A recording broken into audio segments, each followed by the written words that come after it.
بقالنا حوالي 4 5 أيام داخلين في أسبوع أهو، يعني الناس كلها بتدور عليه، الناس كلها بتسأل. بقينا كل الجيران: ها عندك سكر؟ شوفي في السوبر ماركت. يا جماعة السوبر ماركت ما جابش سكر. يعني الموضوع بقى كل مصر دلوقتي ما فيش حد أشوفه من صحابي من أهلي من جيراني غير لما كل الناس أصلا بتدور على سكر. يعني أنا ده فعلا دي حقيقة يا جماعة. ألف بقالي يومين عمالة ألف في كل حته في كل السوبر ماركت مفيش سكر. يعني كيس السكر كان في السوبر ماركت وصل 70 و80 جنيه، وقلنا هنجيب واحد يمشي بيه الغرض، نقضي بيه الغرض مش مشكله.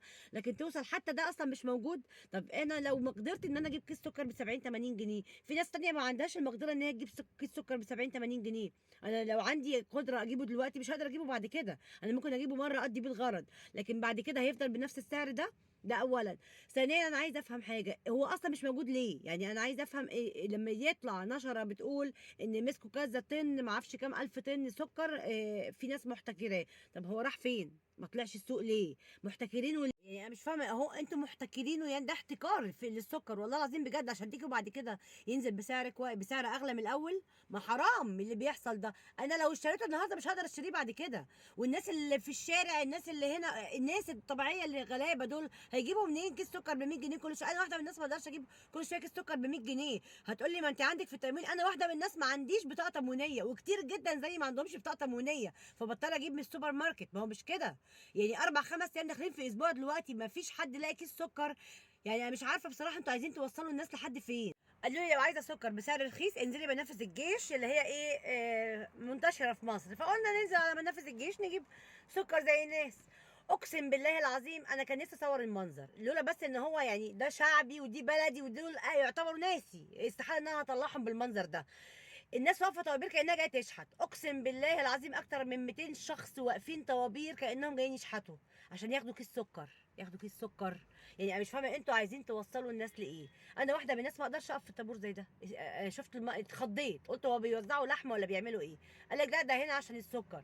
قلت له يا جماعه فعلا احنا وصلنا لده؟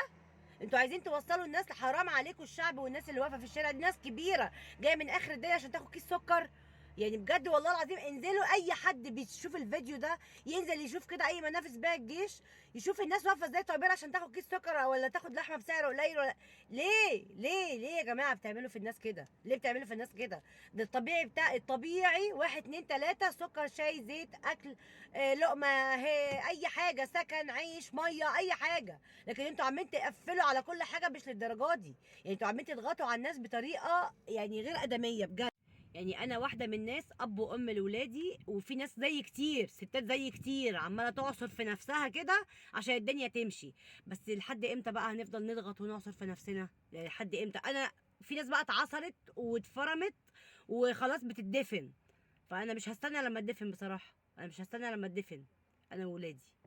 لحد كده وكفايه بقى. اي رئيس، اي حد صاحب منصب ماسك منصب مش قد منصبه يمشي. بجد.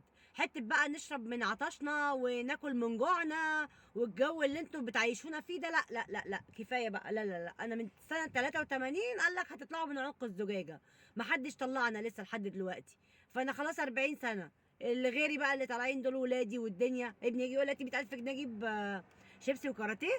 ما احنا ما وصلناش للدرجات دي يا جماعه. بجد فعلا الموضوع بقى فيه استفزاز زياده عن اللزوم، بقى فيه استهتار، وبقى فيه استهانه للشعب اللي بيحصل فينا ده استهانه بالشعب المصري يا ريس. انت كده بتستهين بالشعب المصري وبتستهزأ بيه استهزاء بينا. الشعب المصري كله بقى خلاص طفح بالكيل. طفح بالكيل من اعلى طبقه لاسفل طبقه. خلاص الناس فاض بيها. مبقاش حد عنده طاقة ان هو يستحمل حاجة. حضرتك يا ريس اشرب من عطشك وكل من جوعك وسيبنا في حالنا والله العظيم بجد. يعني مش قد اي حد بقى غيرك، مش قد منصبك يمشي. عشان الواحد خلاص فاض بيه. عايزين بقى تحبسوني، عايزين تقفلوا التيك توك، يعني اللي انتوا عايزين تعملوه اعملوه، ما بقاش يفرق معايا والله العظيم. حسبنا الله ونعم الوكيل. انتوا عايزين توجهونا لحاجة معينة وتنسونا الموضوع الاساسي اللي كل العالم قايم عليه. بس برضو مش هننساهم. حسبنا الله ونعم الوكيل فيكم، حسبنا الله ونعم الوكيل فيكم، حسبنا الله ونعم الوكيل فيكم.